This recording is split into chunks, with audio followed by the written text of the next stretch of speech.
Hi everyone, एक बार फिर से आप सभी लोगों का स्वागत है हमारे इस SSC CGL 2025 prelims paper solution की सीरीज के एक और सेशन में। और आज की इस क्लास में हम कवर करेंगे 22 सितंबर 2025 की शिफ्ट नंबर 2 में पूछे गए जी के जीएस के सवालों को। तो चलिए डिस्कशन को शुरू करते हैं। इससे पहले कि अभी तक के जितने भी शिफ्ट के डिस्कशन लगभग 30-31 अभी तक हम क्लासेस ले चुके हैं, उनको आप इसी प्लेटफॉर्म पर प्लेलिस्ट में जाकर देख सकते हैं और वहां पर पिछली शिफ्ट्स के अंदर कराए गए सॉल्यूशंस को देख सकते हैं। तो चलिए फिर पहले सवाल पर आएंगे। अगर आपको ये सेशन पसंद आता है तो इसको लाइक जरूर करना है। अगर आपको कोई भी संबंधित समस्या है तो आप कमेंट का यूज जरूर करें, या फिर अगर आपको तारीफ करनी है तो आप इस वीडियो के कमेंट का जरूर यूज करें। तो चलिए जी, पहला सवाल आपकी स्क्रीन पर कुछ इस प्रकार से ये रहा। सवाल कहता है, अकबर की सुलह कुल नीति मूलतः निम्नलिखित में से कौन से सिद्धांत पर आधारित थी? Akbar's policy of Sulh-e-Kul was fundamentally based on the principle of। अब होता क्या है, जब हम इतिहास पढ़ते हैं, चाहे वो अर्ली मेडिवल हिस्ट्री वाला पोर्शन हो या फिर ये मेडिवल हिस्ट्री, जब हम मुगल सल्तनत को अपने अंदर देखते हैं, अपने देश में देखते हैं, तो वहां पर हमें एडमिनिस्ट्रेशन के बारे में पढ़ाया जाता है, प्रशासन के बारे में, उस प्रशासनिक नीतियों के बारे में पढ़ाया जाता है, जिससे उस समय के जो सम्राट थे या फिर जो भी रूलर्स थे, उन्होंने कुछ करने की कोशिश करी, कुछ चेंजेस लाने की कोशिश करी। अब यहाँ पर कई सारी बातें की गई हैं, लेकिन सबसे पहले तो यहाँ पर हमें एक टर्म दिया गया है ना भाई, सुलह ए कुल। तो सबसे पहला सवाल आपके अंदर क्या आएगा, यही आएगा कि भाई साहब ये जो सुलह ए कुल है, ये है क्या? ये पर्शियन भाषा का एक शब्द है, जहां पर ये जो सुलह है, इस सुलह का मतलब होता है पीस, शांति। आजकल भी आप सुनते हैं ना कि भाई आपस में सुलह कर लो, तो ये पर्शियन शब्द है जिसका मतलब होता है कि आपस में एक दूसरे के साथ शांति, यानी कि पीस एस्टैब्लिश करना। और ये जो कुल है, इसका मतलब क्या होता है? ऑल, यूनिवर्सल, यानी कि सभी। अब आपको इसका क्या कंबाइंड मतलब नजर आया? इसका मतलब नजर आया पीस विद ऑल, यानी कि सबके साथ शांति, यानी कि सभी धर्मों और लोगों के प्रति समान सम्मान और टॉलरेंस। ये था सुलह कुल अकबर की जो पॉलिसी के रूप में काफी प्रसिद्ध हुआ। अकबर ने इसको इंट्रोड्यूस किया था, शुरू किया था, ये बात आप आगे के लिए याद रख सकते हैं। और ये पॉलिसी किससे संबंधित थी? इन्होंने पूछा है कि कौन से प्रिंसिपल पर आधारित थी। तो इस पॉलिसी, इस नीति का जो मेन उद्देश्य था वो ये था कि अकबर का जो पूरा एम्पायर था ना, वो बहुत ज्यादा डाइवर्स था। हिंदू थे, मुस्लिम थे, जैन थे, सिख थे, पारसी थे, क्रिश्चियंस थे। अगर रूलर सबको इक्वल ट्रीटमेंट देगा तो तभी तो उसका पूरा एम्पायर स्टेबल रहेगा। तो इसीलिए अकबर ने उस धार्मिक सहिष्णुता यानी कि टॉलरेंस को प्रमोट करने का काम किया। जो हिंदू नोबल्स थे उनको बड़ी बड़ी पोस्टों पर उसने बिठाने का काम किया। राजपूतों के साथ उसने गठबंधन किया। जो जाजिया टैक्स लगा करता था, इस टैक्स को हटाने का काम किया इसी पॉलिसी के अंतर्गत। समझ रहे हैं? तो इंपॉर्टेंट ये जो बात थी कि क्या ये नीति कहती है, इसके अंदर इसने क्या क्या काम किए। अब जाजिया टैक्स के बारे में आप सबको देखो पता है, इस पर कंफ्यूज नहीं होना, पहले भी मैं जिक्र करते आया हूं। जो गैर मुस्लिम थे, जो नॉन मुस्लिम थे, उन पर जो टैक्स लगाया जाता था उसको जाजिया टैक्स कहा करता थे। और ये अकबर ने अबॉलिश कर दिया था, यानी कि इसको समाप्त कर दिया था। बाद में फिर औरंगजेब आता है, उसने फिर से इसको दोबारा लगाना शुरू कर दिया था। तो ये वाली बात हमें पता होती है। अब आपको यहां पर चार ऑप्शन दिए गए हैं: military conquest, religious exclusivity, universal tolerance या फिर इस्लामिक ऑर्थोडॉक्सी। यानी कि सैन्य विजय, धार्मिक विशिष्टता, सार्वभौमिक सहिष्णुता या फिर इस्लामिक रूढ़िवाद। तो सभी लोग एक ही स्वर में आंसर करेंगे यूनिवर्सल टॉलरेंस, यानी कि सार्वभौमिक सहिष्णुता। तो आसान था, बस रिलेटेड जो बात थी, जो ऑब्जेक्टिव था इस पॉलिसी का, वो जानना हमारे लिए जरूरत था। एग्जाम के पॉइंट ऑफ व्यू से हमसे पूछा जाता है कि अकबर को कभी कभी ना एक नेशनल मोनार्क का भी नाम दिया जाता है। अब देखो, मैं इसकी ना वाहवाही नहीं कर रहा हूं। जैसा इतिहासकार में इसके द्वारा करे गए कामों को लेकर लोग इसको रेफर करते हैं, इतिहासकार इसको रेफर करते हैं, वो इसको इस तरीके से जानते हैं, जैसे कि राष्ट्रीय मोनार्क इसको कहा गया। क्यों? क्योंकि इसने एक इंक्लूसिव जो गवर्नेंस है उसकी उसको शुरू किया, अलग अलग कम्युनिटीज को इसने एक साथ लाने का काम किया। तो ये पॉइंट पॉलिटी और इतिहास दोनों में काफी इंपॉर्टेंट हो जाता है। चलिए भी आगे बढ़ते हैं। हिंद महासागर का कौन सा द्वीप राष्ट्र क्षेत्रफल की दृष्टि से सबसे छोटा है? Which Indian ocean island nation is the smallest by area? एक स्टैटिक फॉर्म का ये सवाल है। सेशेल्स का नाम दिया गया है, मालदीव, श्रीलंका और मॉरिशस इन्होंने यहाँ पर नाम दिया है। अब एक एक करके हमें सभी पर यहाँ पर डिस्कशन करना होगा। पहला है सेशेल्स। क्या आपको इसके बारे में पता है? ये भी एक छोटा आइलैंड देश है, बट ये बड़ा है किससे? आपके मालदीव से। अभी तो मैंने यहाँ पर सेशेल्स को क्या कर दिया है? एलिमिनेट कर दिया। अच्छा, यहाँ पर सेशेल्स की बात ही हो रही है तो इसकी राजधानी बताएगा कोई? इसकी राजधानी क्या है? इसकी राजधानी है विक्टोरिया। ये राजधानी वाला काम आपको करना है, क्योंकि जिन देशों के बारे में हम रेगुलरली सुनते हैं ना, उनके बारे में हमें भाई पता होना चाहिए। मालदीव्स अभी तक अगर स्मॉलेस्ट बाई एरिया में हम देखें दूसरे और पहले ऑप्शन में, तो वो हमें सबसे ज्यादा बड़ा नजर आ रहा है। श्रीलंका को भी देखो हमें यहाँ पर एलिमिनेट करना पड़ेगा, क्योंकि श्रीलंका भारतीय ओशन का एक लार्ज आइलैंड कंट्री है, जिसको हम उसके चाय के उत्पादन के लिए जानते हैं। उनका जो कोलंबो वाला बंदरगाह है वो बहुत फेमस है। रामायण के साथ श्रीलंका का कनेक्शन रहा है, तो कंपैरेटिवली मालदीव से भैया आपका बड़ा है। तीसरा है मॉरिशस, तो यहाँ पर मॉरिशस भी बड़ा है भाई देखो मालदीव से। इंडियन ओशन के अंदर एक आइलैंड देश है, बट एरिया मालदीव से इसका काफी बड़ा रहेगा। इंडियन ओरिजिन की जो पॉपुलेशन है यहाँ पर काफी ज्यादा आपको देखने के लिए मिलेगी मॉरिशियस में। तो यहाँ पर सबसे छोटा अगर आइलैंड नेशन पूछा गया तो इन चार ऑप्शन में वो आपका मालदीव्स बनेगा। मालदीव्स आप काफी फेमस और चर्चित देश देखते हैं, न्यूज में आप ज्यादातर इसके बारे में सुनते हैं। लोकेशन तो इन्होंने सवाल के अंदर बता दी है, भारतीय महासागर या हिंद महासागर के अंदर एक स्मॉल आइलैंड नेशन है, जो कि क्षेत्रफल के हिसाब से दुनिया का स्मॉलेस्ट कंट्रीज में से आपको एक नजर आएगा। कहां पर लोकेटेड है? साउथ एशिया के अंदर लोकेटेड है। ये हमें जो रीजन है ना वो हमें पता होना चाहिए। इसकी कैपिटल क्या है? कैपिटल आपको पता होना चाहिए माले। मेल माले जो आपको बोलना है वो आप इसको बोल सकता है। ठीक है। अब ये क्या है ना, इसकी ज्योग्राफिक जो फीचर्स है ना वो भी हमें पता होना चाहिए। लगभग यहाँ पर 1200 से ज्यादा आपको कोरल आइलैंड नजर आते हैं मालदीव्स के अंदर। सिर्फ 200 ऐसे आइलैंड है जहां पर आपको लोग रहते हुए नजर आते हैं। और आपको ये भी पता होगा कि लोग यहाँ पर जाना बहुत पसंद करते हैं। यहाँ पर जो मछली पालन है यानी कि फिशिंग इंडस्ट्री है वो बहुत ज्यादा फेमस है। चलिए आगे बढ़ते हैं भाई। नेक्स्ट सवाल पूछ रहे हैं कि कौन सी सरकारी पहल भारत भर के शहरों में जल आपूर्ति, सीवेज और शहरी परिवहन सहित शहरी इंफ्रास्ट्रक्चर में सुधार पर केंद्रित है? Which government initiative focuses on improving urban infrastructure including water supply, sewerage, urban transport in cities across India? अब यहाँ पर आपको चार अलग अलग प्रकार के मिशन दे दिए। अब आपको पता है कि जब हम अपना करंट अफेयर या स्टैटिक जी के पढ़ते हैं तो इस प्रकार के अलग अलग मिशन हमें पढ़ने पड़ते हैं। ठीक, तो सबसे पहला जो इन्होंने ऑप्शन दिया, ऑप्शन वाइज देखो जाना ज्यादा बेटर रहता है, क्लैरिटी रहती है। पहला है स्मार्ट सिटीज मिशन। अब अगर आपको स्मार्ट सिटीज मिशन के बारे में पता है तो आप इसको यहां पर एलिमिनेट कर पाते। क्यों? क्योंकि ये स्मार्ट टेक्नोलॉजी पर आधारित एक अर्बन डेवलपमेंट पर फोकस मिशन है। जैसे कि स्मार्ट ट्रैफिक सिस्टम होने चाहिए, सर्विलियंस अच्छा होना चाहिए, डिजिटल गवर्नेंस होनी चाहिए। तो ये सीवेज या फिर अर्बन इंफ्रास्ट्रक्चर, सप्लाई वाटर की, उस पर आपका सारा का सारा नहीं बता रहा है। तीसरा है, दूसरा है अमृत। अमृत बोले तो Atal mission for rejuvenation and urban transformation.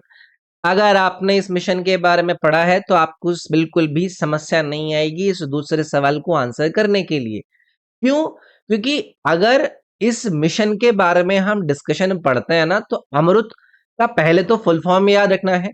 इसको लॉन्च कब करा गया? इसको 2015 के अंदर लॉन्च करा गया और इसका उद्देश्य था कि शहरों में जो बेसिक अर्बन इंफ्रास्ट्रक्चर है उसको इंप्रूव करा जाए।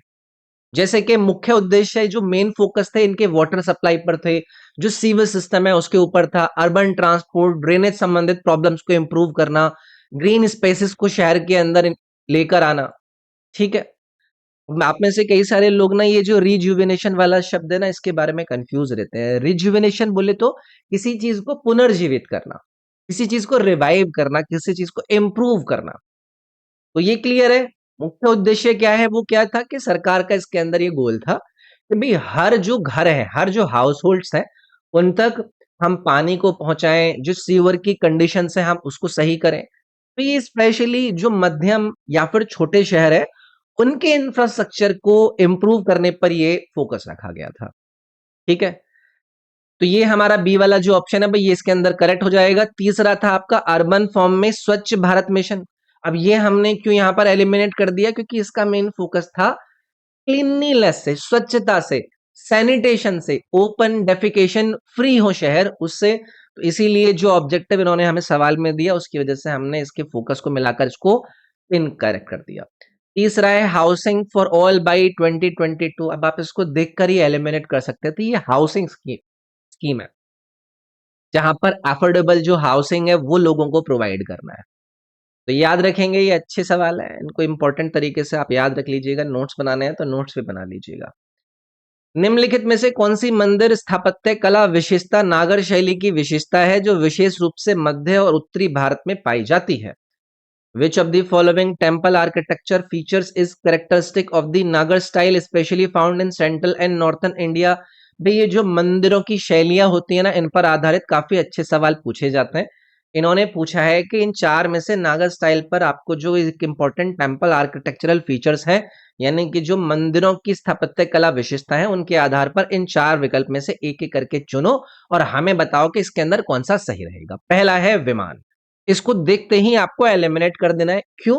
क्योंकि विमान जो है ना वो साउथ इंडिया की जो द्रविडियन टेम्पल है उसकी विशेषता है। इसको आप south Indian Dravidian temple architecture की विशेषता के रूप में याद रखेंगे। ये एक तरीके से पिरामिड शेप के टावर हुआ करते थे। तो विमान को लेकर यहां पर क्लियर रहिएगा। दूसरा है शिखर, और शिखर को यहां पर देखते ही हमें करेक्ट मार्क करना है। कारण वही है कि जो नागर स्टाइल की आर्किटेक्चरल फीचर्स है उसकी विशेषताएं उसके कैरेक्टरिस्टिक्स में से ये एक है। अब आपको ये क्लियर होना चाहिए, बहुत सारे ऐसे सवाल हमने ऑलरेडी डिस्कस करे हैं कि भारत की जो मंदिरों की आर्किटेक्चर है ना वो मेनली भी तीन स्टाइल के अंदर डिवाइडेड है। पहली है नागर शैली जिसके बारे में इन्होंने आपसे सवाल पूछा है, जो कि नॉर्थ इंडिया के अंदर फेमस है। दूसरी है द्रविड़। ये द्रविड़ जो शैली है ये हमारे दक्षिण भारत के अंदर बहुत ज्यादा फेमस है। और तीसरी याद रखिएगा जो वैसे ज्यादातर लोगों को पता है लेकिन अगर आपको नहीं पता है तो याद रखिएगा वैसा। भाई इंग्लिश में लिख रहा हूं बट ये आपका हिंदी में बोल रहा हूं तो क्लियर रखिएगा, ये मिक्स्ड स्टाइल है जिसमें नागर और द्रविडियन शैली दोनों नजर आता है। अब हमने यहां पर बात करी है नागर शैली की, तो नागर शैली की मुख्य विशेषताओं में आपको शिखर नजर आएगा जो कि ऑप्शन नंबर बी में दिया गया था। शिखर बोले तो टेम्पल के टॉप के ऊपर एक अपवर्ड कर्विंग टावर का स्ट्रक्चर आपको नजर आता है, वो शिखर कहलाता है। और ये आपका उत्तर भारत के जो मंदिर है उनकी आइडेंटिटी के रूप में माना जाता है। तो कर्व्ड शिखर होंगे। यहां पर आपको गर्भागृह नजर आएंगे जिनको सैंक्टम कहते हैं। आपको यहाँ पर मंडप नजर आएंगे नागर शैली के अंदर। जनरली यहाँ पर आपको बाउंड्री वॉल नजर आएंगी, वो एब्सेंट नजर आएंगे, मतलब यहाँ पर प्रेजेंट नहीं होती हैं। ठीक है। तो शिखर सही हो जाएगा भाई यहाँ पर। क्लियर? चलिए भाई। अच्छा, आपसे पहले भी वैसे मैं डिस्कस कर चुका हूं।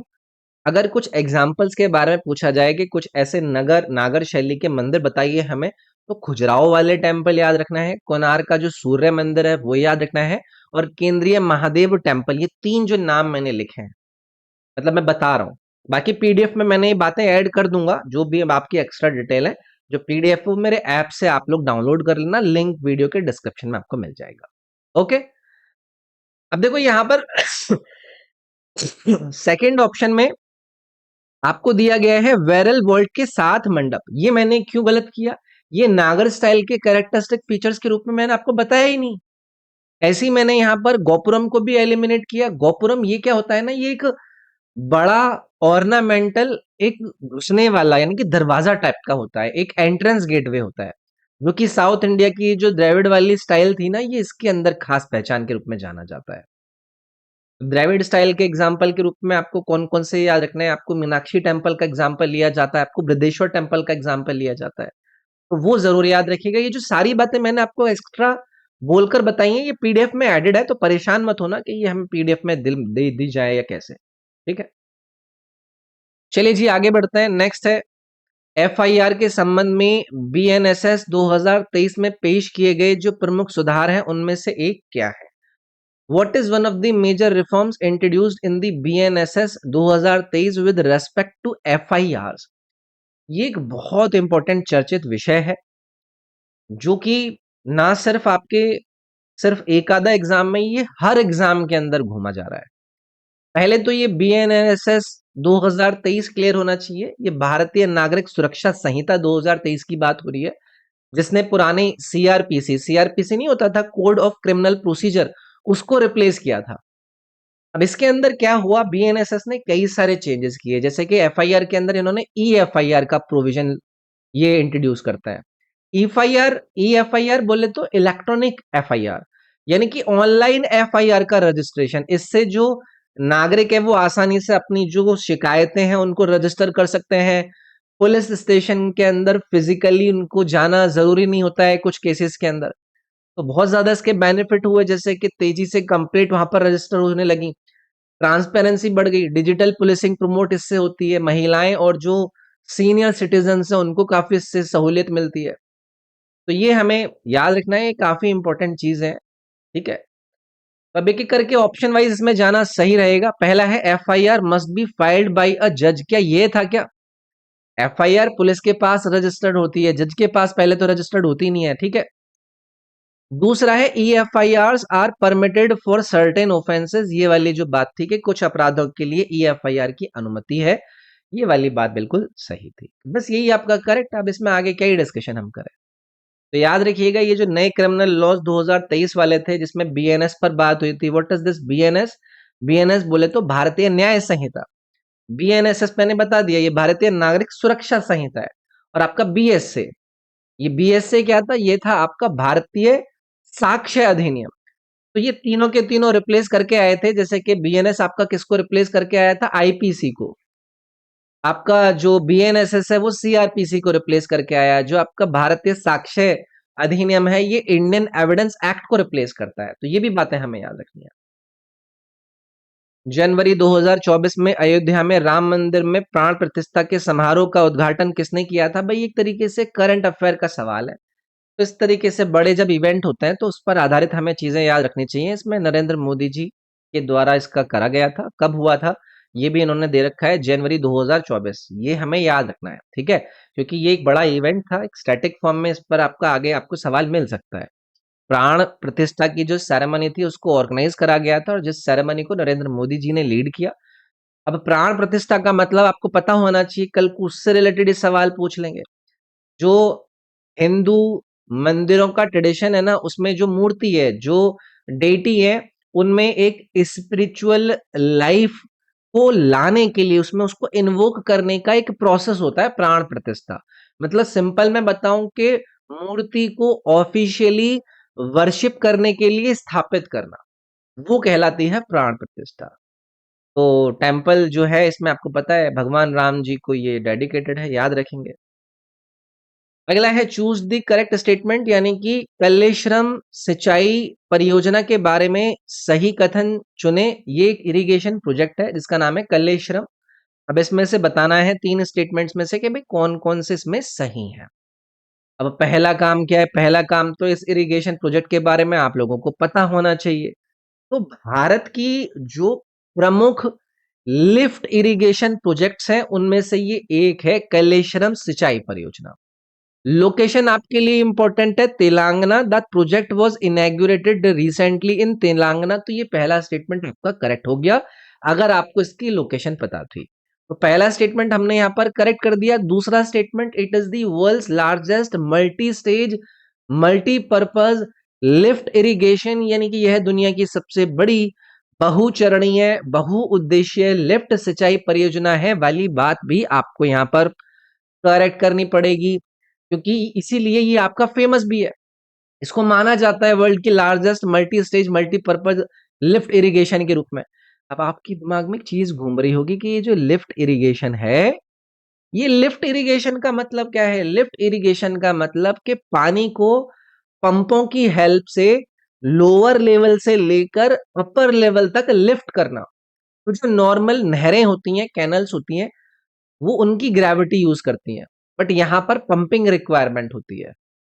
तीसरा है it is being used across the Krishna river. क्या ये कृष्णा नदी के तट पर बनाया जा रहा है? मुझे इसको करना पड़ेगा गलत, क्योंकि ये प्रोजेक्ट कौन सी नदी पर बनाया गया है?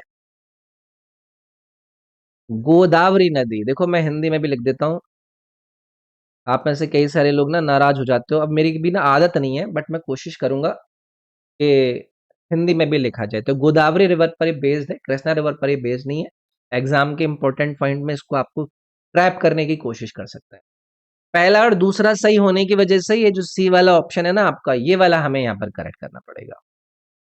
नेक्स्ट है भारत के किस क्षेत्र में BWHW प्रकार की जलवायु पाई जाती है? In which region of India is the BWHW type of climate found? अगर आप में से कोई भी ऐसा विद्यार्थी है जिसने हमसे ज्योग्राफी पढ़ी है, मेरा स्टूडेंट इस सवाल को गलत नहीं कर सकता। अब आप किसी, वो कहते नहीं है कि वो जो अपने आप को बताते हैं कि हमारा नाम इज इक्वल्स टू SSC जी के, आप अगर उनसे पढ़ते हैं तो मुझे नहीं पता कि आप इस सवाल को सही कर पाते या नहीं कर पाते। मैंने आपको प्रॉपरली पढ़ाया है कि जो कोपन जलवायु होती है ना, उसके क्लासिफिकेशन का ये टर्म है BWHW। अब आपको मैंने इसका ब्रेक डाउन भी करके बताया था। आप मेरी ल्यूसेंट वाली जो ज्योग्राफी की सीरीज है इस प्लेटफॉर्म पर मैंने करा रखी है, उसके अंदर मैंने प्रॉपरली बताया था what is this B. This B stands for a dry climate, यानी कि शुष्क climate. What is this W? ये डब्ल्यू बताता है आपको डेजर्ट क्लाइमेट, यानी कि मरुस्थलीय जलवायु। और फिर ये जो HW है, ये छोटा वाला H क्या बताता है? ये बताता है आपका गर्म, यानी कि हॉट। और जो उसके बाद छोटा वाला W है, ये क्या बताता है? ये बताता है ड्राई विंटर। ये प्रॉपरली पूरी की पूरी टोपोलॉजी मैंने आप लोगों को समझाई थी। इसका मतलब क्या हुआ? इसका मतलब हुआ कि हॉट डेजर्ट क्लाइमेट, जहां पर आपको ड्राई विंटर कंडीशंस नजर आए। तो इंडिया में क्लाइमेट मेनली आपको कहां पर नजर आएगा? ये सारा जो मैंने बताया, एक ही राज्य आपके दिमाग में आएगा, वो होगा राजस्थान। राजस्थान का थार जो डेजर्ट है, उस रीजन में आपको क्लाइमेट नजर आता है, जहां पर रेनफॉल बहुत लो होती है, टेम्परेचर बहुत एक्सट्रीम रहते हैं, समर बहुत ही ज्यादा हॉट रहते हैं, और वनस्पति आपको वहां पर कम नजर आएगी। ठीक है, तो आप समझो, बहुत सारे लोग क्या कर रहे हैं ना आजकल, बस यही देख रहे हैं कि किसके कितने व्यूज है, कौन इतना लाइव पढ़ा रहा है। माहौल बनवा देंगे ना हम। एक बार आप जरा हमारी इस चौखट पे आकर एक बार ट्राई तो करो। ऐसा माहौल करा देंगे, ऐसा माहौल कि आपको ना मजा आ जाए। और एग्जाम ओरिएंटेड चीज है। ठीक है, चलो खैर, बात बात में करेंगे। नेक्स्ट अभी, मोपिन महोत्सव के दौरान निम्नलिखित में से कौन सा अनुष्ठानिक नृत्य किया जाता है? Which of the following ritual dances is performed during the Mopin festival? Static based सवाल है, जहां पर आप डांस एंड फेस्टिवल्स के बारे में पढ़ते हैं। तो ये मोपिन त्योहार कहाँ का है? ये अरुणाचल प्रदेश का है। पहले तो ये याद रख लीजिएगा, संबंधित राज्य आपसे कल कोई सीधा सीधा पूछ सकते हैं। अब यहाँ पर ना एक ट्राइब है, वो ट्राइब आपको याद रखनी है। ट्राइब का नाम क्या है? गालो ट्राइब। ये क्या है? ये ट्राइब है। इस जनजाति का नाम याद रखिएगा। कल को आपसे क्या पूछ सकते हैं कि गालो ट्राइब कहाँ पर पाई जाती है? अरुणाचल प्रदेश, आप देखकर आंसर कर सकता है।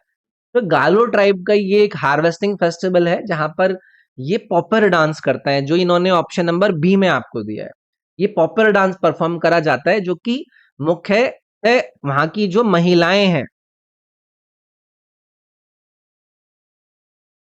वहां की महिलाएं इसको परफॉर्म करती हैं। उद्देश्य यही है कि भाई प्रॉस्पेरिटी आए, अच्छी खेती उनकी हो, खुशहाली आए। ठीक है, तो यहाँ पर आपको पॉपर याद रखना है। चलिए भाई, कालीबंगा के हड़प्पा स्थल पर कौन से महत्वपूर्ण कृषि संबंधी साक्ष्य खोजे गए हैं? इस पर मैं ये नहीं कह सकता कि सिर्फ मैंने ही पढ़ाया होगा।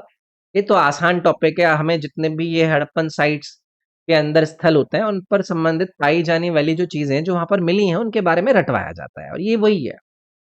तो what significant agricultural evidence was discovered at the Harappan site of Kalibangan? आपके लिए पहली चीज ये इंपॉर्टेंट है कि हड़प्पन सिविलाइजेशन के एक इंपॉर्टेंट स्थल में कालीबंगा का नाम यूज होता है। यहां पर जो आर्कियोलॉजिस्ट थे उनको मिले हैं जुते हुए खेत, यानी कि प्लग्ड एग्रीकल्चरल फील्ड्स, और यही इसकी एक बहुत ही इंपॉर्टेंट एक कैरेक्टरिस्टिक बन जाता है। ठीक है, तो यहां पर ये जो उन्होंने दिया है ना ऑप्शन नंबर ए में, water reservoir with step walls, नहीं। Remains of terraced rice field, सीढ़ीदार चावल की खेतियों के अवशेष, नहीं। Criss cross plough marks in fields, ये वाला जो स्टेटमेंट है ना, ये वाला इन्होंने इसमें सही दिया है। यही आपको प्रूव करता है कि हड़प्पा की जो एग्रीकल्चर की टेक्निक थी वो काफी एडवांस हुआ करती थी। अब आप में से ऐसे कई सारे लोग पूछोगे व्हाट डू यू मीन, यानी कि क्या मतलब है आपका एक क्रिस क्रॉस प्लगिंग से? तो ये तरीका होता था जिसमें जो खेत हुआ करते थे ना उनको दोनों ही दिशाओं से जोता जाता था। इसका फायदा ये होता था कि जो सिंचाई होती थी वो बढ़िया हो पाती थी, उनकी फसल के लिए स्पेसिंग यानी कि जगह वो बेटर हो पाती थी। तो ये एक अच्छा फीचर है। ठीक है, अच्छा यहाँ पर एक सवाल मैं आपसे पूछता हूँ कि बताइए कि जो ये कालीबंगा है ये कौन सी नदी के ऊपर लोकेटेड है? तो प्राचीन आपने सरस्वती नदी के बारे में सुना है ना, उसी से लिंक्ड एक निगर है जिसको आप घाघर नगर कहते हैं।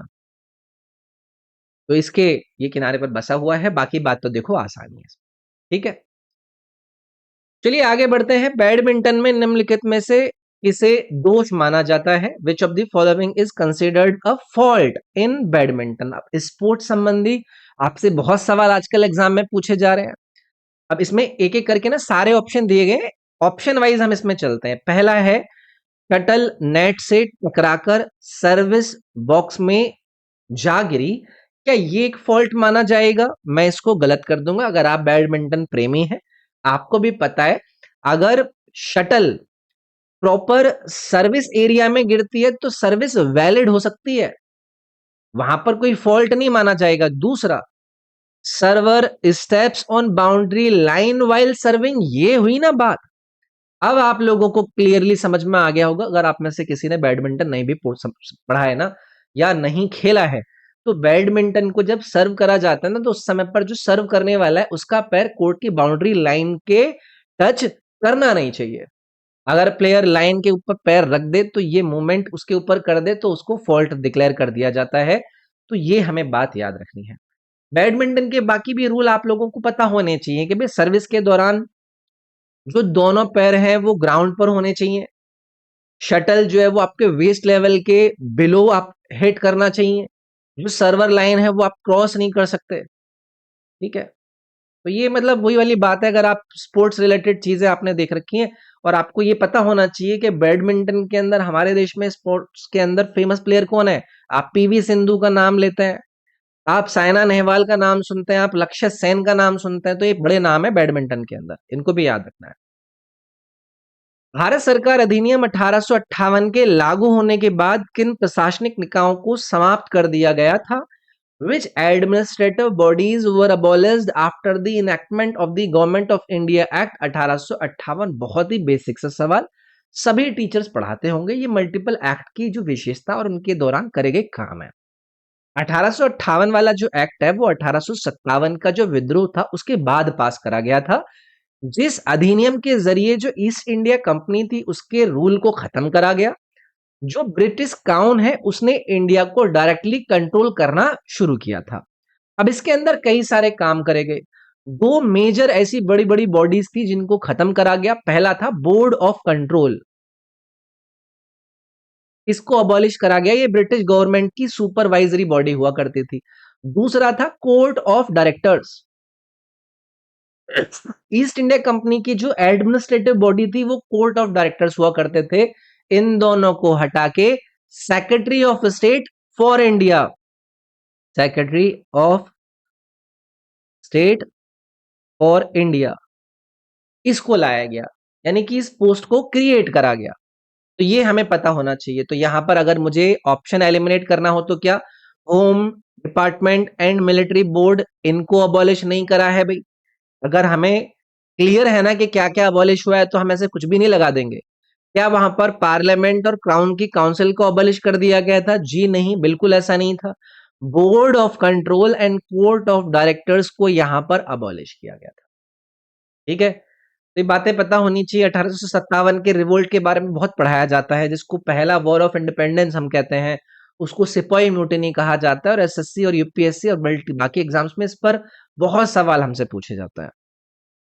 नेक्स्ट है 2012 लंदन ओलंपिक में भारत के प्रदर्शन के बारे में निम्नलिखित में से कौन सा कथन सही है?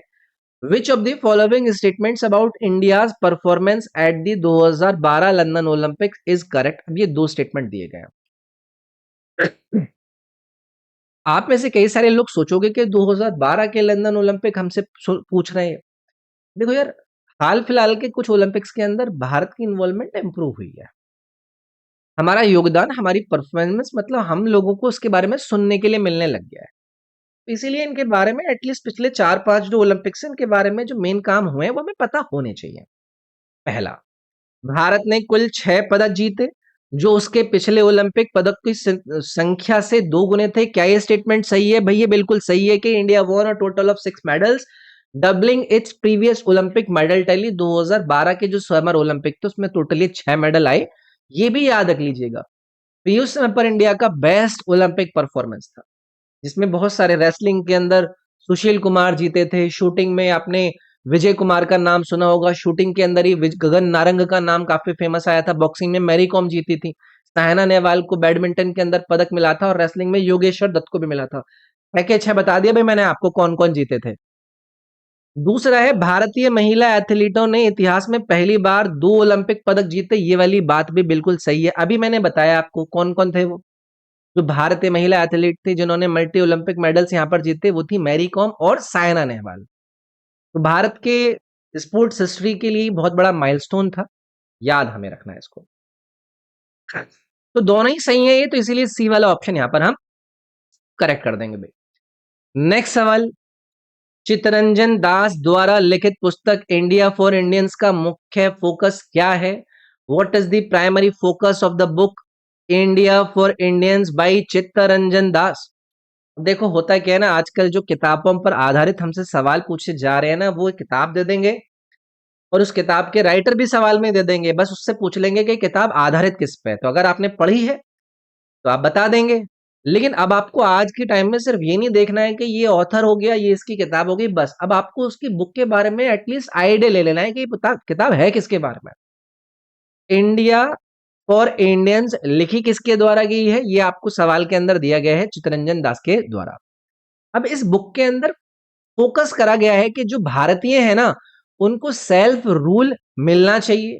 सेल्फ रूल बोले तो हमारा शासन, यानी कि अपने देश पर हमारे खुद का शासन। तो जैसे ब्रिटिशर्स का वो कॉलोनियल रूल था, उसके अगेंस्ट में जो हमारी नेशनलिस्ट आइडियोलॉजी थी, उसको सपोर्ट करने का ये पुस्तक के अंदर काम करा गया है। ठीक है, चित्तरंजन दास बहुत ही फेमस राइटर है ना, देश बंधु के नाम से भी जाना जाता है, आपको पता होगा। काफी फेमस पुस्तक है, काफी बड़ा नाम है, फ्रेंड ऑफ द नेशन मतलब देश बंधु। ठीक है, तो यहाँ पर एक एक करके अगर हम ऑप्शन वाइज जाएं, तो ऑप्शन वाइज क्या, अब आप एक एक करके अगर खुद भी देखेंगे चार ऑप्शन के अंदर, तो आपको एक ही सवाल नजर आ रहा होगा, कौन सा? स्वतंत्रता संग्राम के दौरान भारतीय स्वशासन की वकालत, यानी कि advocacy for Indian self rule during the freedom struggle.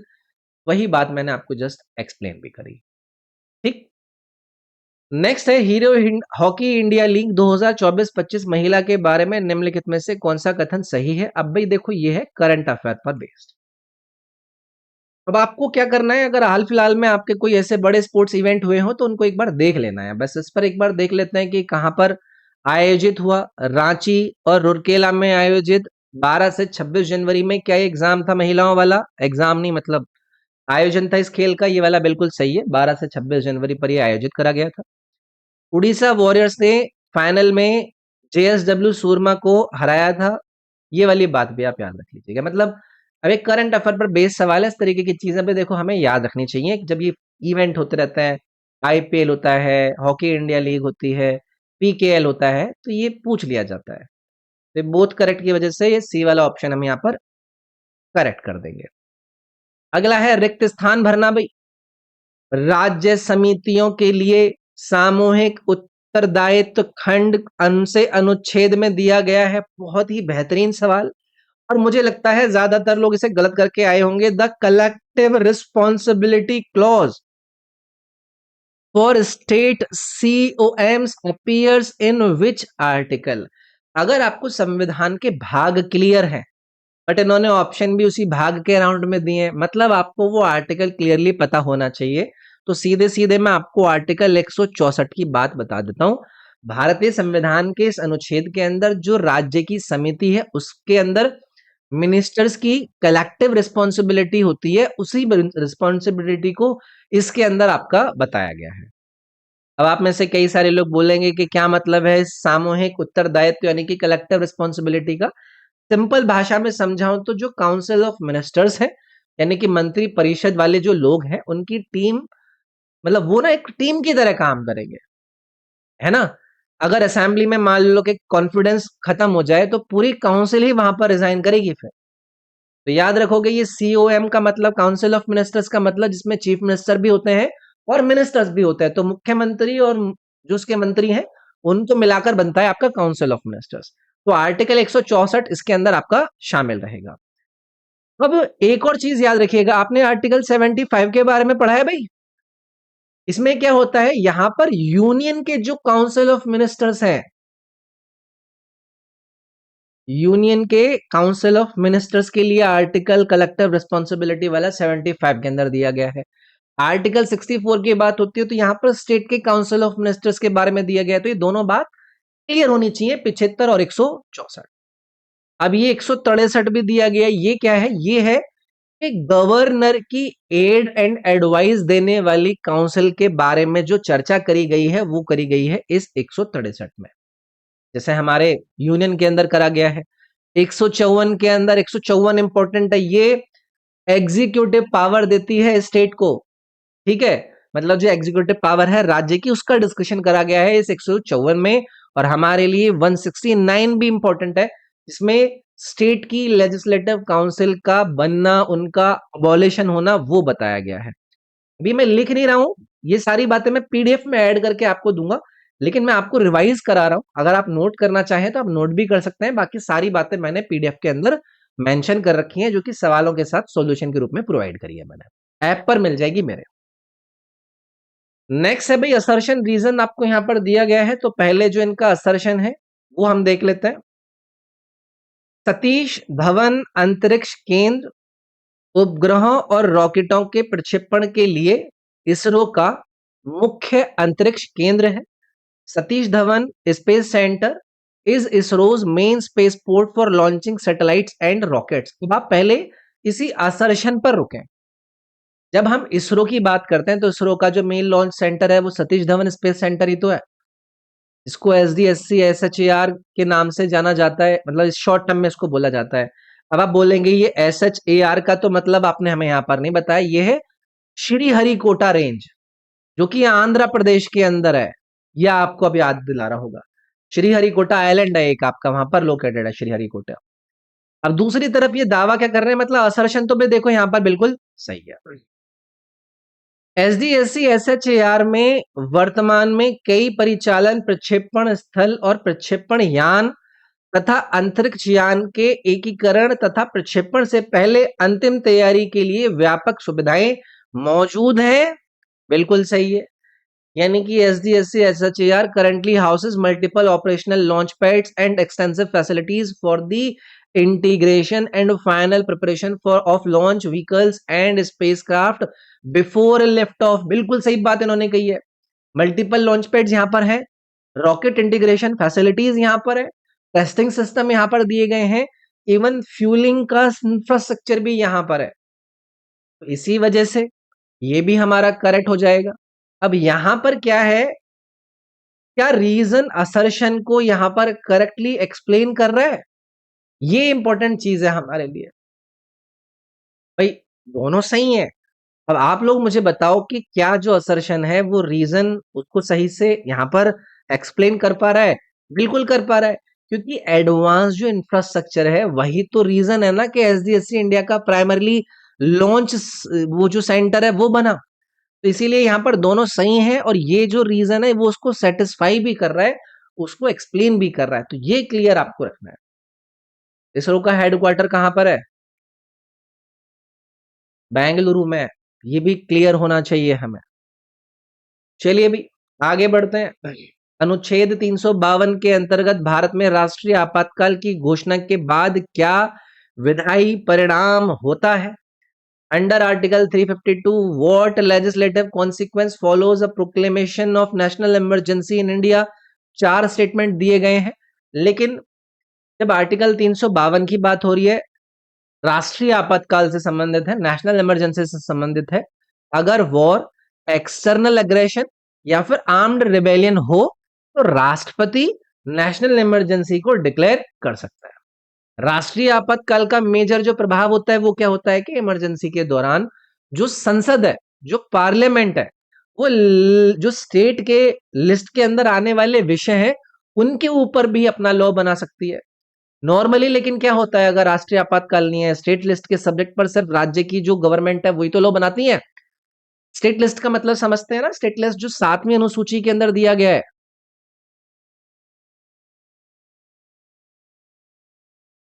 7th schedule के अंदर दिया गया है, जिसमें आपका पुलिस भी आती है, उसमें पब्लिक ऑर्डर, एग्रीकल्चर, ये सब चीजें आती हैं। 3 होती है ना, यूनियन लिस्ट, स्टेट लिस्ट और कॉन्करेंट लिस्ट। तो ये बता होना चाहिए। तो पहला है राज्य को राज्य सूची पर विशेष नियंत्रण प्राप्त है? जी नहीं। नेशनल इमरजेंसी के केस में पार्लियामेंट भी लेजिस्लेट कर सकती है उनके ऊपर। Parliament can legislate on any matter in the state list. Second वाला भी मैंने आपके साथ डिस्कस कर लिया, ठीक है? क्योंकि आपने देखा था ना 1962 के अंदर क्या हुआ था। 1962 की इस इमरजेंसी के दौरान जब चाइना के साथ हमारा युद्ध चल रहा था, उस समय पर नेशनल इमरजेंसी सबसे पहले आपको देखने के लिए मिली थी ना। चलिए आगे बढ़ते हैं भाई। अगला है परमाणु विखंडन की एक प्रमुख विशेषता यह है कि उत्पादों का जो कुल द्रव्यमान है वो क्या होता है। ये देखो एक बहुत ही मजेदार सवाल है। न्यूक्लियर फिजन हमें पढ़ाया जाता है ना, आप मुझे बताइए कि what is this nuclear fission, जिसे हम परमाणु विखंडन कहते हैं। एक हैवी न्यूक्लियस स्मॉलर न्यूक्लियाई के अंदर ब्रेक होता हुआ नजर आता है। जैसे कि हम एग्जांपल किसका लेते हैं, यूरेनियम 235 का। वो न्यूक्लियर फिशन ही तो होता है। जब वो टूटता है तो बहुत बड़े अमाउंट में हमें ऊर्जा रिलीज होती हुई मिलती है। तो अब इन्होंने क्या कहा कि परमाणु विखंडन की एक प्रमुख विशेषता यह है कि उत्पादों का जो कुल द्रव्यमान है वो क्या होता है। आप एक एक करके ऑप्शन में देखिए। क्या greater then mass of the reactant होता है? जी नहीं। अभी कारकों के द्रव्यमान से वो अधिक नहीं होगा, इम्पॉसिबल है वो फिशन के अंदर। क्या वो इक्वल होगा मास ऑफ द रिएक्टेंट्स? जी नहीं। अभिकारकों के द्रव्यमान के बराबर भी नहीं होगा, कुछ मास ऊर्जा में परिवर्तित हो जाता है। Less than the mass of reactants यानी कि अभिकारकों के द्रव्यमानों से कम होगा वाली बात बिल्कुल सही है। भाई आपको पता है ना, जब जो प्रोडक्ट है वो प्रोडक्ट का जो कुल द्रव्यमान है वो रिएक्टेंट से थोड़ा कम ही तो होगा। ये जो थोड़ा सा कम हुआ है वो किसकी वजह से हुआ है? वो ऊर्जा जो बनी है उसकी वजह से हुआ है, क्योंकि वो ऊर्जा में कन्वर्ट हो गया था थोड़ा सा मास। आपने वो एल्बर्ट आइंस्टाइन वाला वो नहीं सुना है, इक्वल्स टू एमसी स्क्वायर? ये आपने सबने सुना होगा। इसी के अकॉर्डिंग आपको ये चीजें नजर आती हैं कि थोड़ा सा जो वो एनर्जी क्रिएशन है उसमें वो आपका रिएक्टेंट का मास चला जाता है, ठीक है?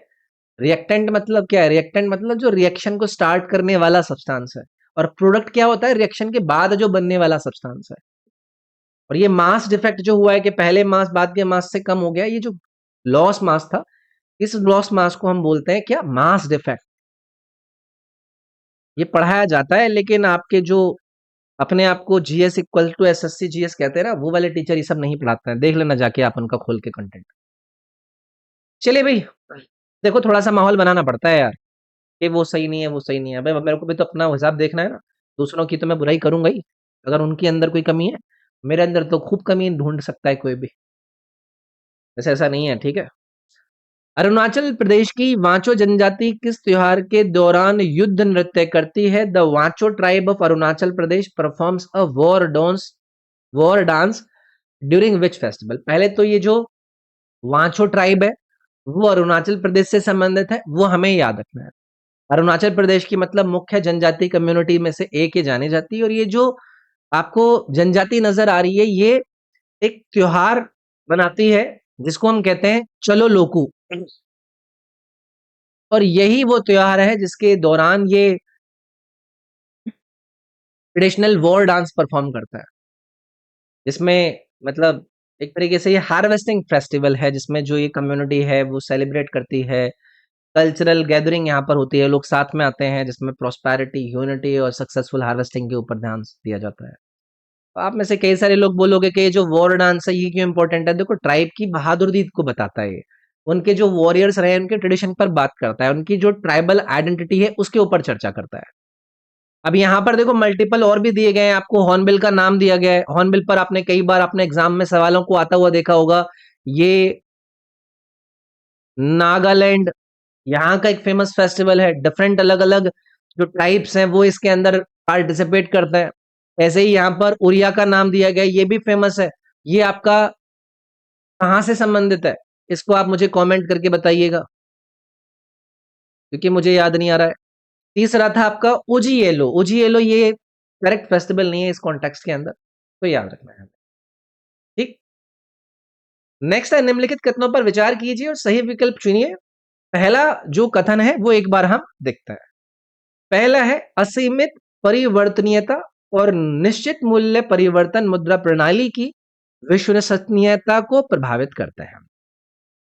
Unlimited convertibility and fixed price conversion affect the credibility of a currency system. आधे लोगों को कुछ समझ में नहीं आया होगा, आधे लोगों को ये स्टेटमेंट बाउंसर दे गया होगा।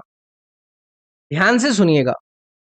जो अनलिमिटेड कन्वर्टिबिलिटी है और जो फिक्स्ड प्राइस कन्वर्जन है, वो करेंसी सिस्टम की क्रेडिबिलिटी यानी कि विश्वसनीयता को अफेक्ट करते हैं, प्रभावित करते हैं।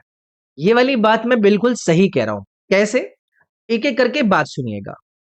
अनलिमिटेड कन्वर्टेबिलिटी मतलब जो करेंसी है, करेंसी को फ्रीली किसी भी दूसरी करेंसी या गोल्ड में कन्वर्ट कर पाना, जैसे कि यूएस डॉलर वाला एक्सचेंज होता है। दूसरा, what is this fixed price conversion? Currency का जो वैल्यू है वो एक फिक्स्ड एक्सचेंज रेट पर मेंटेन करना, फिक्स्ड प्राइस कन्वर्जन। तो ये क्या कर रहा है? ये ट्रस्ट और स्टेबिलिटी को इंपैक्ट करता है। अगर कंट्री फिक्स रेट मेंटेन नहीं कर पाए तो इन्वेस्टर्स को कॉन्फिडेंस कम हो सकता है। तो ये वाला जो स्टेटमेंट है ये आपका सही जाएगा, तो इसको मैंने यहां पर करेक्ट कर दिया। Second statement, the international monetary system was established to regulate internal fiscal policies of the country. अंतरराष्ट्रीय मौद्रिक प्रणाली की स्थापना देशों की आंतरिक राजकोषीय नीति को विनियमित करने के लिए की गई थी। देखो, ये स्टेटमेंट मैं यहां पर पहले आपको कह दूंगा गलत। अब क्यों कहूंगा? जो इंटरनेशनल मॉनेटरी सिस्टम है उसका पर्पस क्या है कि अंतरराष्ट्रीय जो ट्रेड फैसिलिटेट है वो करना, ट्रेड को फैसिलिटेट करना, एक्सचेंज के जो दरें हैं उनकी स्टेबिलिटी को मेंटेन करना, ग्लोबल पेमेंट को स्मूथ करना, ये सब काम होता है। तो ये कंट्री की जो इंटरनल फिस्कल पॉलिसी है डायरेक्टली रेगुलेट थोड़ी ना करेगा। इंटरनल फिस्कल पॉलिसी कैसे रेगुलेट कर लेगा भाई? फिस्कल पॉलिसी का मतलब क्या है? फिस्कल पॉलिसी मतलब सरकार का टैक्सेशन, सरकार का खर्चा, सरकार की बोरोविंग। तो वो संबंधित है ना, उसमें तो वो खुद ही देश अपने आप को इन्वॉल्व रखता है। तो दूसरा वाला स्टेटमेंट इसी वजह से हमने यहाँ पर गलत कर दिया। ओनली वन इज करेक्ट वाली जो बात थी वो हमने यहाँ पर करेक्ट कर दी। क्लियर है? कोई समस्या तो नहीं है? हर चीज को क्लियर करके समझना है, रीजन क्या है वो रीजन समझते हुए अगर आप देखोगे तो कोई भी प्रॉब्लम नहीं आएगी। नेक्स्ट अभी असर्शन रीजन बेस्ड सवाल है। विश्व बैंक द्वारा जारी की गई ease of doing business report 2021 में बंद कर दी गई। क्या ये जो दावा कर रहे हैं, क्या ये दावा बिल्कुल सही है?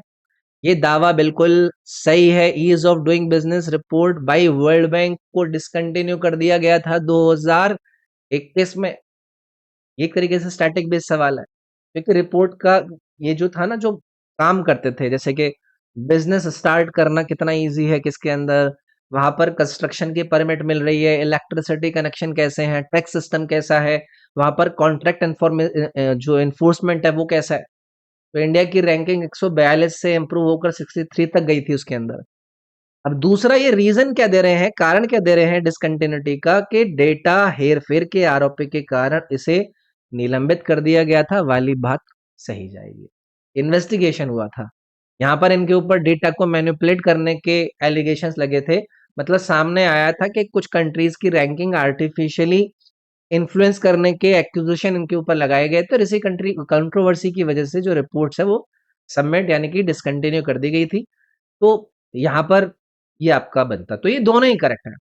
अब आप मुझे बताओ कि यही तो मेन कारण है उसका, तो बस ए वाला ऑप्शन इसमें सटीक बैठ जाएगा। ठीक है। योजना युग के अंतर्गत लाइसेंसिंग नीति के ने बड़े औद्योगिक समूहों के उद्भव को किस प्रकार प्रभावित किया? How did licensing policy under the planning era affect the emergence of large industrial conglomerates? अब इसको हमें एक एक करके ऑप्शन वाइज समझना पड़ेगा। सारे विकल्प मैं आपको समझाऊंगा, लेकिन पहले ऑप्शन एलिमिनेट करके आपको एक्चुअल में जो बनेगा इसका वो बताता हूं। पहला है इट इंक्रीज्ड एफडीआई इनफ्लो, यानी कि इसने एफडीआई प्रभाव में वृद्धि करी थी। एफडीआई बोले तो जो फॉरेन डायरेक्ट इन्वेस्टमेंट है, उस टाइम हैवीली रिस्ट्रिक्टेड हुआ करता था, तो ये इंक्रीज कैसे करेगा, हमने इसको एलिमिनेट कर दिया।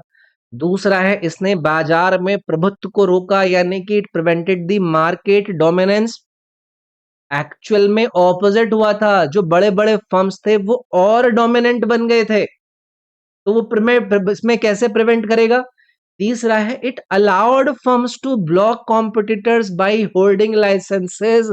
ये वाला स्टेटमेंट सही जाएगा, यानी कि इसने कंपनियों को लाइसेंस जमा करके प्रतिस्पर्धियों को रोकने की अनुमति दे दी वाली बात करेक्ट है। अब एक एक करके सारी बातों को क्लियर करूंगा कि क्या क्या एक्चुअली में हुआ था। भारत में आजादी के बाद ना ये प्लानिंग एरा सामने आता है, और ये लाइसेंसिंग राज हमें देखने के लिए मिलता है। ये लाइसेंसिंग राज वाला सिस्टम फॉलो किया गया कि भाई किसी भी कंपनी को अगर फैक्ट्री खोलना हो, प्रोडक्शन को बढ़ाना हो, एक्सपोर्ट इंपोर्ट करना हो, तो उसके लिए सरकार से लाइसेंस लेना होता था।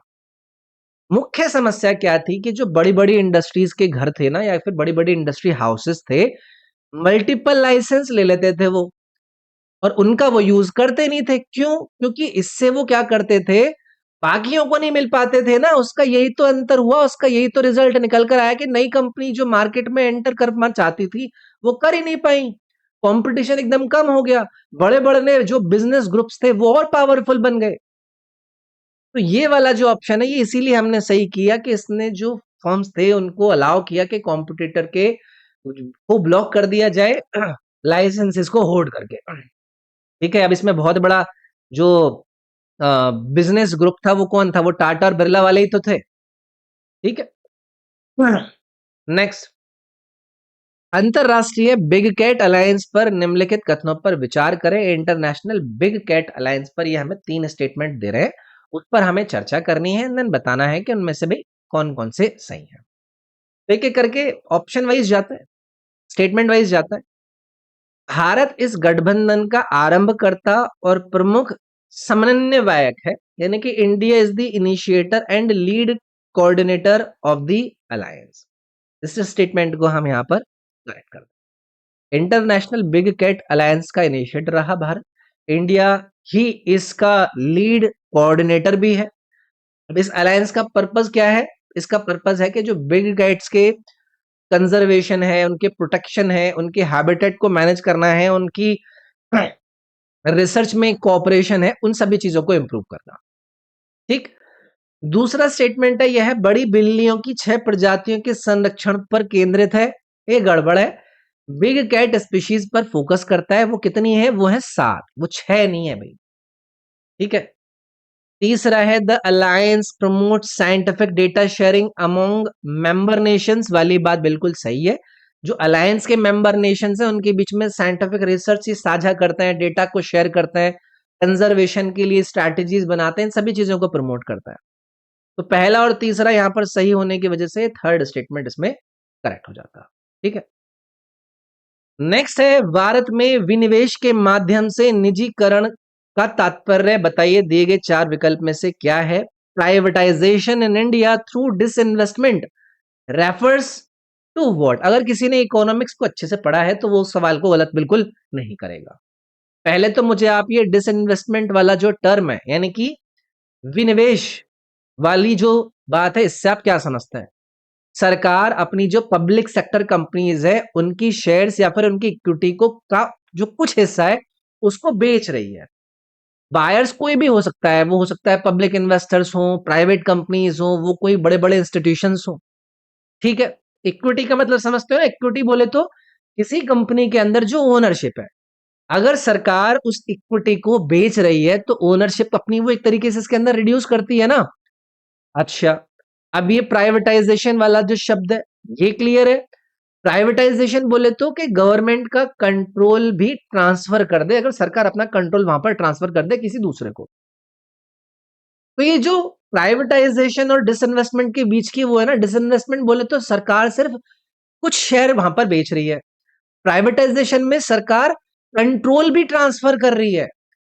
हर प्राइवेटाइजेशन में डिसइन्वेस्टमेंट होता है, लेकिन हर डिसइन्वेस्टमेंट प्राइवेटाइजेशन नहीं होता, ये वाली बात समझना। और एग्जाम में ये बहुत ज्यादा इंपॉर्टेंट कॉन्सेप्ट भी है। और आप मुझसे पूछेंगे कि सरकार ऐसा क्यों कर रही है? क्योंकि सरकार को रेवेन्यू जनरेट करना होता है, अपने पब्लिक सेक्टर यूनिट्स की जो एफिशिएंसी है उसको बढ़ाना होता है, अपना फिस्कल डेफिसिट उनको रिड्यूस करना होता है। समझ रहे? तो अब एक एक करके ऑप्शन देख ले। Complete closure of public enterprise, क्या ये मतलब होगा सार्वजनिक उपक्रमों का पूर्ण बंद होना? नहीं ना। Issuing bonds to private investors, यानी कि निजी निवेशकों को बॉन्ड जारी करना, इसका मतलब है बॉन्ड डेट इंस्ट्रूमेंट्स होते हैं, वो इक्विटी सेल नहीं होती है। तीसरा है selling part of government equity to public और प्राइवेट एंटिटीज, ये वाला बात यहां पर बिल्कुल सही जाएगा। ठीक है, तो ये था भाई डिस्कशन। आई होप आपको मजा आया होगा, सारी चीजें आपको समझ में आई होंगी।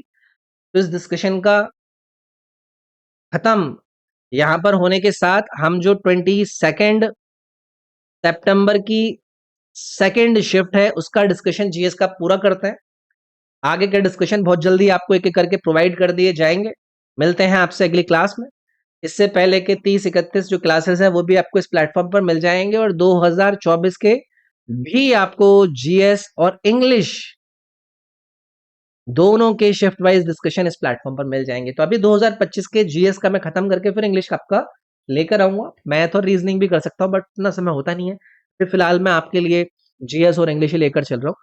इस क्लास की पीडीएफ आप लोगों के लिए इंपॉर्टेंट है, जिसमें मैंने सॉल्यूशंस भी डाले हुए हैं, यानी कि जो एक्स्ट्रा बातें सवाल से संबंधित आप लोगों को पता होनी चाहिए वो आपको मेरे एप्लीकेशन पर मिल जाएगी। ये मेरा ऐप है edu24, इस ऐप पर जाएं। इसमें एसएससी सीजीएल 2025 करके एक मैंने कोर्स बना रखा है, उसमें आप जाकर उनको एक्सेस कर सकते हैं। तो मिलते हैं आपसे नेक्स्ट वीडियो में। इस वीडियो में इतना ही। इस वीडियो को लाइक जरूर करके जाइएगा, और अगर आप में से किसी को पर्सनली मुझसे कोई डाउट वगैरह पूछना है तो रॉबिन SIRG करके मेरे इंस्टाग्राम का यूजर नेम है, इससे आप फॉलो करके मुझे यहाँ पर कनेक्ट करके अपने डाउट्स पूछ सकते हैं। तो चलिए फिर मिलते हैं नेक्स्ट क्लास में। इसमें इतना ही। अपना ख्याल रखिए। Thank you, take care, bye bye.